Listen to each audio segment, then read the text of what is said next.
한 주간도 평안하셨습니까? 오늘 함께 나눌 말씀 창세기 32장 3절에서 32절입니다. 야곱은 오늘 인생에 있어 최대의 전환기를 맞이하고 있습니다. 야곱이 겪었던 인생의 전환기는 크게 세 가지로 볼 수 있는데요. 첫 번째는 형 에서의 장자권을 빼앗던 시기입니다. 두 번째는 에서를 피해 고향을 떠나 있는 시기이고요. 세 번째는 외삼촌 라반의 집에서 떠나 고향으로 돌아오는 시기, 이렇게 세 부분으로 나누어 볼 수 있습니다. 그는 이 전환기들 속에서 많은 것들을 경험하게 됩니다. 첫째, 에서의 축복을 가로채고 형 에서의 미움을 받게 되어 도망자가 되지요. 두 번째는 베델에서 하나님을 만나고 외삼촌 라반을 만나고 사촌 여동생 라헬과 레아와 결혼하여 처갓집의 더부살이의 서름을 맛보게 됩니다. 세 번째로 외삼촌 라반으로부터 죽음의 위협을 당하게 되고 친형 에서로부터 죽음의 위협을 당하게 됩니다. 그의 지난 살아온 인생의 여정들을 가만히 살펴보면 참으로 고난의 세월을 살아왔다는 것을 알게 됩니다. 그의 인생은 한시라도 편할 날이 없었기 때문이죠.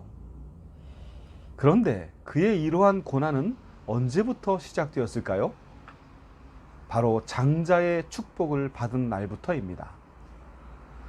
형 에서의 장자권을 팥죽 한 그릇에 산 후부터 에서의 미움을 받기 시작하고 아버지 이삭을 속여 장자의 축복을 가로챈 날부터 도망자의 생활을 시작해야 했지요.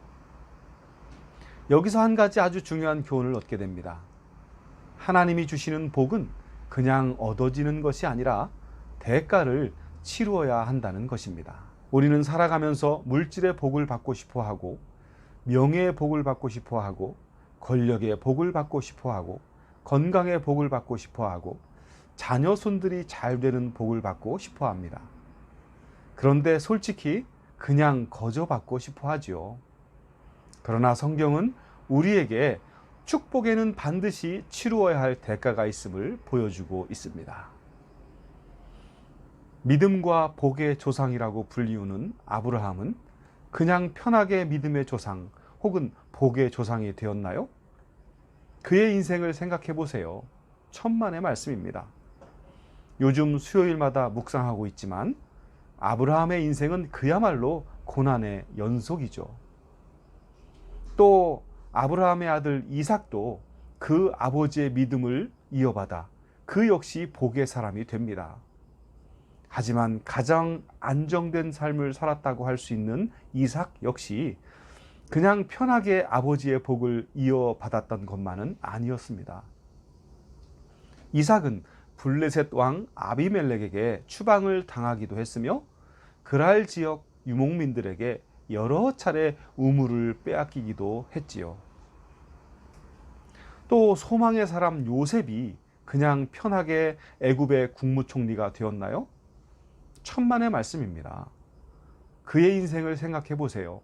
그는 형제들의 시기로 애굽의 노예로 팔려가는 파란만장한 삶을 살아가게 되지요.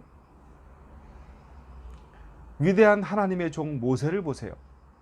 그가 어느 날 갑자기 위대한 믿음의 종이 되어 이스라엘 백성들을 가나안으로 인도하는 지도자가 되었나요? 그가 태어나던 날부터 그의 인생을 생각해 보세요. 애굽의 왕자가 되는 행운을 얻어 살았지만 결국 살인자가 되어 메마른 광야에서 양치기로 40년을 보내야 했습니다. 오늘 우리가 함께 묵상하는 야곱은 어떤가요? 야곱도 방금 말씀드린 그대로 그의 인생은 고난의 연속입니다. 왜 그럴까요? 그것은 야곱이 아버지 이삭의 축복, 즉 하나님의 복을 선택했기 때문입니다. 이처럼 믿음의 선조들이라고 말할 수 있는 성경의 인물들은 모두 시련과 고난의 인생 여정이라는 공통점을 가지고 있는데요. 여기서 우리가 주의 깊게 생각해 보아야 할 것이 있습니다. 이들이 이처럼 고난의 대가를 치르면서까지 지키려고 했던 그 복이란 과연 무엇이었을까요? 우리가 흔히 생각하는 것처럼 부귀영화, 장수, 명예, 권력, 자손이 잘 되는 것, 그런 것일까요? 그렇지 않습니다. 구약 성서를 통해 보여지는 이들의 삶을 묵상하다 보면 믿음의 선조들이 궁극적으로 추구했던 복의 실체가 느껴지게 되는데요. 그것은 다름 아닌 하나님의 백성으로서의 자신의 삶의 자리를 지키는 것이었습니다. 다시 말해 하나님의 백성의 자리, 바로 성도의 자리였던 것입니다. 우리도 이와 같습니다. 예수님을 구주로 고백하는 사람은 누구나 성도의 자리에 서게 됩니다. 그러나 우리가 성도가 될 수 있었던 것은 그냥 저절로 되어진 것이 아닙니다. 예수 그리스도 우리 주님의 십자가의 고난이 없었다면 결코 이루어질 수 없는 일입니다. 예수님의 십자가 고난이라는 엄청난 대가로 우리는 성도의 자리에 서게 되었다는 것입니다. 우리는 오늘 이 자리를 얼마나 소중하게 여기고 있습니까? 내가 서 있는 이 성도의 자리를 얼마만큼 가볍게 여기고 있나요? 이 성도의 자리는 돈하고 바꿀 수 있는 자리인가요? 이 자리는 명예와 바꿀 수 있는 자리인가요? 권력과 바꿀 수 있는 자리인가요? 이 세상이 줄 수 있는 그 어떤 것도 오늘 우리가 서 있는 성도의 자리와는 비교조차 할 수 없습니다. 이 세상 그 무엇과도 결코 바꿀 수 없고 양보할 수 없는 자리, 바로 그것이 성도의 자리인 것입니다. 우리는 오늘 야곱을 통하여 성도의 자리의 소중함을 보게 됩니다. 야곱은 지금 싸우고 있습니다. 그는 매우 두려운 가운데 천사와 씨름하고 있습니다. 그러나 야곱은 지금 자신을 온통 휘감고 있는 두려움으로부터 벗어날 수도 있습니다. 어떻게요? 형 에서를 만나는 것을 포기하면 됩니다. 하나님이 약속한 약속의 땅으로 가는 것을 포기하고 야복강을 건너지 않으면 됩니다. 그러면 야곱의 모든 고민과 두려움은 해결됩니다. 그리고 야곱은 다시 외삼촌 라반에게로 돌아가서 같이 살거나 아니면 다른 장소에서 살아가도 되지요. 다시 말해 오늘 야곱에게는 또 다른 선택의 여지가 아직도 남아 있다는 것입니다. 우리는 바로 이 사실에 주목해야 합니다. 비록 야곱이 인격적으로는 좀 부족한 사람이긴 합니다. 하지만 하나님이 인정할 만큼 위대한 야곱의 신앙이 오늘 펼쳐지고 있습니다. 야곱은 지금 싸움을 포기할 수 있음에도 포기하지 않고 있습니다. 전 재산을 빼앗기고 처자식을 빼앗기고 자신의 목숨도 빼앗길 수 있는 위기 상황 속에서도 그는 가나안 땅, 자기 아버지 이삭이 거하는 땅으로 가려 하고 있습니다. 왜요? 하나님이 가라고 하셨기 때문입니다. 즉 야곱은 하나님의 말씀과 현실의 두려움 사이에 지금 서 있는 것입니다. 아니 오히려 현실의 두려움이 그를 사로잡고 있습니다. 하지만 야곱은 이 두려운 상황 속에서 결국 하나님의 말씀을 선택한 것입니다. 이것이 야곱의 위대함입니다. 사람은 대개 앞이 잘 보이지 않을 때 가장 두려움이 크다고 하지요.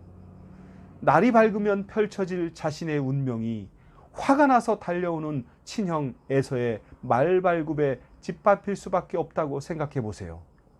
그 두려움이 얼마나 클까요? 당장 돌아가고 싶지 않았을까요? 차라리 외삼촌 밑에서 시키는 대로 하며 마음 편하게 사는 것이 훨씬 낫지 않을까 하는 생각도 했겠지요. 그러나 야곱은 이 모든 두려움 속에서도 자신의 자리를 포기하지 않고 있습니다. 얼마나 다급하고 두려웠으면 밤새도록 천사를 붙들고 씨름했을까요? 이것이 바로 야곱의 위대함입니다. 자신의 자리를, 성도의 자리를 절대 포기하지 않는 사람이 바로 야곱이었다는 것입니다. 우리는 살아가면서 많은 도전과 위협을 받게 됩니다. 가난함, 질병, 성공 혹은 실패, 명예 혹은 권세, 이 모든 것들은 저와 여러분의 성도의 자리를 위협하며 도전해 옵니다. 성도가 성도의 자리에 서 있지 못하도록, 세상의 자리에 나가도록 계속해서 위협합니다. 그럴 때 우리는 오늘 야복 강가에서 천사와 씨름하는 야곱을 기억해야 합니다. 자신의 모든 것을 걸면서도 결코 양보하지 않았던 자리, 성도의 자리, 곧 하나님의 백성된 자리였음을 기억해야 합니다. 그러나 우리는 너무 쉽게 이 자리를 내어주려고 하지 않습니까? 조금만 가난해져도, 조금만 아파도, 조금만 어려움이 와도, 조금만 살기 어려워도 불평하며 두려워하며 성도의 자리를 바꾸려 하지 않느냐는 것입니다.